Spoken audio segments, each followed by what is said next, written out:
Magandang buhay mga ko. Update lang po tayo sa mga bulaklak oh. Aming durian dito sa bundok. Ayan oh. Pagpag na po sila. Pagpag na. Ayan oh. Sinabi po pagpag na sa amin yung salitang pagpag na laglag na. Ayan oh. Yung mga kaing pagpag ganun. Laglag sa hapag. Pagpag. Same lang ibig sabihin dito sa amin yung sa Mindoro. May mga ilan pang hindi pa napapagpag. Bisitahin natin lahat ito. Dito, ayan o. Pagpag na yan. Oh, diba? Pagpag na. Hindi lahat po yan tutuloy.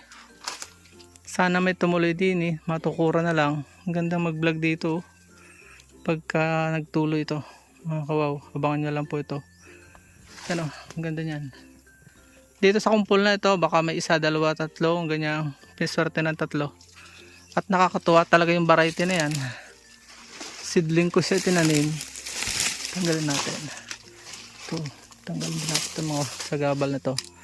Ito, nabubulok. Ano, napakalutong ng durian. Ano, bawasan natin. Pag kaunting bagyo yan ay bagsak. Kaya, hindi talaga siya pwede sa mga may sakit sa puso. Dito meron pa oh. No, may buko pa. May buko na bulaklak. Flower bud. Yan oh. So yan oh. Kit pag buko pa oh, yan oh. Ganyan siya. Hindi siya sabay-sabay. Pero yan oh, kumpul-kumpul oh. Yan oh. Ang ganda niya tingnan na pag bukad. Yan lang po, update ko po kayo ulit pag kasi may buko na. Sunod-sunod po natin yan panunuorin. Dito po kami sa aming mga ilang perasong dragon. Hindi makatuloy ang totoong bulaklak dahil sa sobrang init ng araw.